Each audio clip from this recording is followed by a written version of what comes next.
Bismillahirrahmanirrahim. Assalamualaikum warahmatullahi wabarakatuh. Teman-teman yang dirahmati Allah Subhanahu wa taala, ada satu kisah yang luar biasa. Kisah ketika malaikat Jibril menangis. Teman-teman pernah dengar malaikat Jibril menangis? Padahal kita tahu malaikat Jibril itu kata Allah syadidul quwa, malaikat yang keras, yang kuat, yang ditakuti oleh malaikat yang lain, dzu mirratin, malaikat yang sangat wibawa, malaikat yang sangat agung, yang kalau beliau mengepakkan sayapnya, satu sayapnya itu bisa menutupi langit dan bumi. Dia memiliki 600 sayap, satu sayapnya aja bisa menutupi langit dan bumi, bisa menutupi cahaya matahari, satu sayap Jibril. Tapi malaikat sebesar ini ternyata pernah menangis. Satu hari Nabi mendapati Jibril sedang menangis, duduk di sebuah tempat, kemudian dia menangis. Air matanya membasahi wajahnya. Kemudian Nabi bertanya kepada Jibril, "Wahai Jibril, ma yubki? Kenapa engkau menangis?" Jibril kemudian menoleh ke arah Nabi dan mengatakan, "Ya Rasulullah, bagaimana saya tidak menangis? Sejak saya melihat neraka Allah, air mata saya selalu mengalir karena takut kepada Allah Subhanahu wa taala." Takut kepada Allah Subhanahu wa taala, takut akan azab api neraka. Sampai malaikat Jibril aja takut diazab api neraka.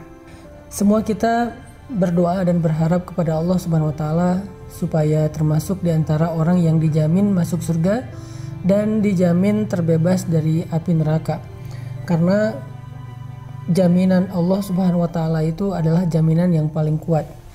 Bahkan Allah Subhanahu wa taala menyebutnya di dalam Al-Quran dengan istilah urwatul wusqa, tali yang tidak mungkin terputus. Arti tali di sini adalah jaminan atau janji Allah Subhanahu wa taala. Sehingga siapapun yang mendapatkan jaminan mutaqa'u minan nar, terbebas dari api neraka, berarti dia termasuk orang yang sangat beruntung. Gak ada yang lebih beruntung daripada itu. Karena ketika dijamin terbebas dari api neraka, berarti dia terjamin masuk surga. Soalnya di akhirat gak ada tempat kecuali dua, kalau nggak surga berarti neraka.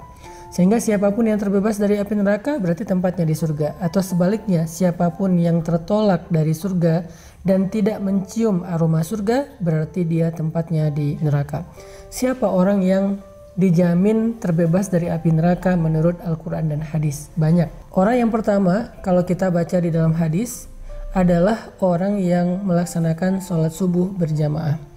Kalau kondisinya sekarang harus social distancing, maka sholat subuh berjamaah kalau nggak bisa dilakukan di masjid, berarti melakukannya di rumah bersama dengan keluarga tepat waktu. Nabi SAW bersabda, siapa yang melakukan sholat subuh berjamaah di masjid, fahuwa fi zimmatillah, dia berada dalam jaminan Allah. Allah yang menjamin dia di dunia dan di akhirat. Sehingga sholat subuh berjamaah tepat waktu yang mungkin sedikit agak membuat kita harus bersusah payah, tapi ternyata balasan di sisi Allah jauh lebih besar. Sehingga kesusah payahan kita bangun subuh, kemudian berwudu dalam keadaan dingin, masih menahan ngantuk, itu akan terasa sangat murah dibandingkan dengan balasan yang Allah berikan kepada orang yang melakukannya. Maka dari itu, setiap malam sebelum kita tidur, coba teman-teman ingat-ingat kembali janji Nabi SAW tentang sholat subuh berjamaah. Sehingga sebelum tidur kita udah berazam, kita berniat yang kuat, ya Allah besok saya pengen dapat jaminanmu.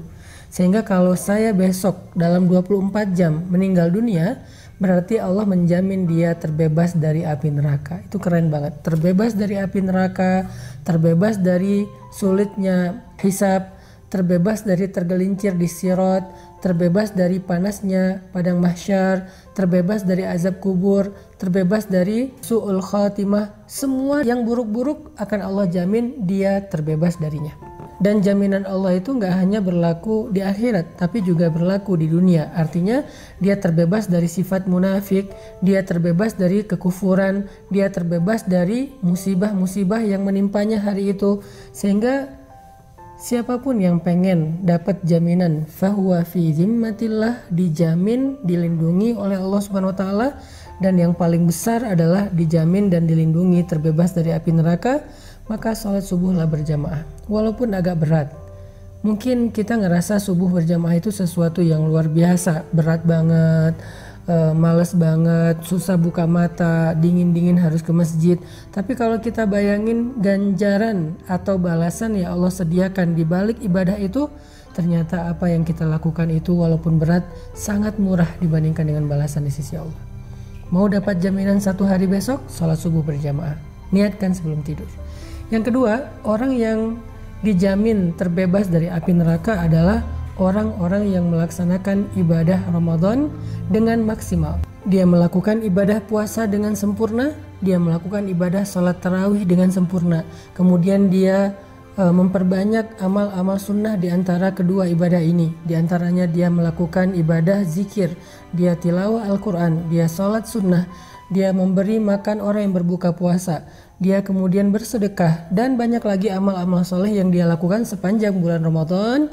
Maka dia termasuk orang yang kata Nabi utaqa'u minan nar, dijamin terbebas dari api neraka. Ini jaminan yang susah banget untuk didapatkan kalau bukan karena Allah yang Maha Pemurah.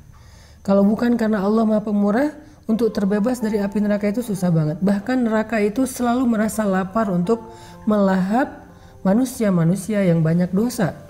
Bahkan neraka itu mengatakan, hal min mazid, adakah tambahan? Aku ingin makan lagi, aku ingin makan lagi. Sehingga dengan kita berpuasa bulan Ramadan, melakukan ibadah sholat malam di malam-malam Ramadan, ditutup dengan Lailatul Qadar, dan kemudian diakhiri dengan takbir di hari Lebaran. Mudah-mudahan kita termasuk orang yang terbebas dari api neraka, yang bahkan Jibril cemburu kepada kita. Siapa lagi orang yang dibebaskan dari api neraka? Dalam sebuah hadis Nabi SAW bersabda, tahukah kalian siapa orang yang hurrima 'alan nar, yang dibebaskan atau diharamkan bagi api neraka? Neraka haram makan dia, dan neraka itu termasuk makhluk Allah yang tidak makan kecuali apa yang Allah halalkan bagi dia. Siapa yang Allah halalkan bagi dia? Orang-orang kufur, orang-orang munafik, orang-orang yang durhaka, yang banyak melakukan kezaliman. Tapi ini ada orang yang hurrima 'alan nar, yang diharamkan bagi api neraka, sehingga api neraka nggak mungkin makan dia, karena api neraka tidak mau makan kecuali yang halal baginya. Siapa orang yang hurrima 'alan nar, diharamkan bagi api neraka? Kata Nabi, orang yang hayyin, layyin, qaribin, sahlin. Orang yang hayyin, tenang, yang tidak mudah untuk berkeluh kesah, apalagi meratapi keadaan, meratapi takdir, meratapi musibah. Kedua, orang yang layyin, lemah lembut. Bahkan Allah Subhanahu wa taala menyuruh kepada Musa dan Harun ketika bertemu dengan Firaun, faqula lahu qawlan layyinan, ucapkanlah kepada Firaun ucapan yang lemah lembut. Bahkan ketika berhadapan dengan Firaun saja, di awal Allah menyuruh Musa dan Harun berkata lemah lembut. Bagaimana kita kepada orang tua kita? Apakah kita sudah layyin kepada orang tua kita? Bagaimana seorang istri kepada suaminya, suami kepada istrinya, orang tua kepada anaknya, sahabat kepada sahabatnya, bahkan tuan kepada pembantunya, atasan kepada karyawannya? Apakah kita layyin, termasuk yang apabila berbicara lemah lembut? Kalau kita termasuk orang yang bisa menjaga akhlak, tetap layyin, terutama kepada orang-orang yang harus kita bersikap baik kepadanya, seperti guru kita, ulama kita, pemimpin kita, orang tua kita di rumah nomor 1, pasangan kita, suami atau istri kita. Kalau kita bisa jaga terus dalam keadaan layyin, sampai kalau ditanya oleh seseorang kepada mereka, wahai fulana, bagaimana pendapatmu tentang suami kamu? Lalu dia menjawab, yang saya tahu suami saya itu orang yang lemah lembut, yang saya tahu istri saya itu orang yang lemah lembut, yang saya tahu anak saya itu anak yang lemah lembut, yang saya tahu orang tua saya orang tua yang lemah lembut. Kalau kita dikenal dengan layyin, berarti kita insya Allah termasuk yang dibebaskan dari api neraka.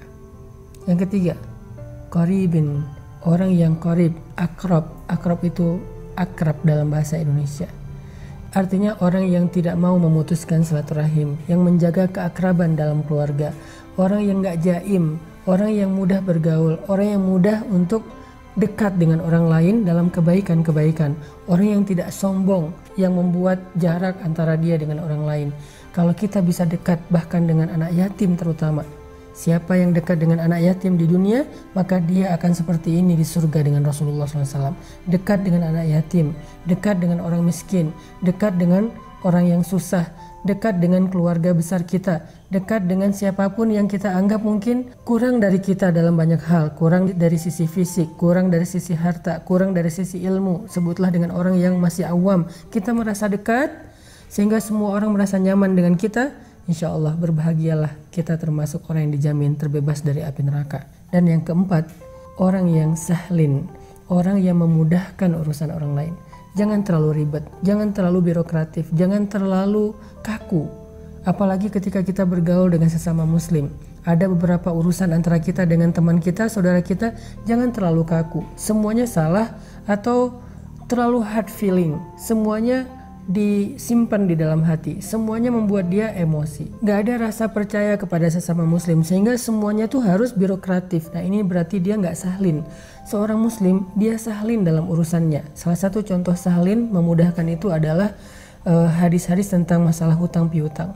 Kata Nabi, siapa yang meminjamkan uangnya atau hartanya kepada saudaranya selama misalnya 1 hari, berarti selama 1 hari itu dia telah bersedekah sebanyak uang yang dia pinjamkan. Lalu besoknya saudaranya yang meminjamkan hartanya mengatakan, saya belum sanggup membayar, bolehkah saya meminta waktu lagi? Lalu dia memberikan waktu tambahan 1 hari, maka dia sudah bersedekah sebesar 2 kali lipat dari harta yang dia pinjamkan, dan seterusnya dan seterusnya. Ini artinya semakin banyak kita memudahkan urusan orang lain dalam interaksi kita sehari-hari, maka semakin kita mendekati jaminan Allah terbebas dari api neraka. Sampai Nabi mengatakan, siapa yang meringankan beban saudaranya di dunia, Allah ringankan bebannya di akhirat. Siapa yang mengangkat urusan atau hajat saudaranya di dunia, maka Allah mudahkan urusan atau hajatnya di akhirat. Fima ma'nah. Ini adalah diantara contoh-contoh orang yang Jibril cemburu kepada mereka karena mereka dijamin terbebas dari api neraka. Mudah-mudahan kita termasuk orang itu. Barakallahu fikum.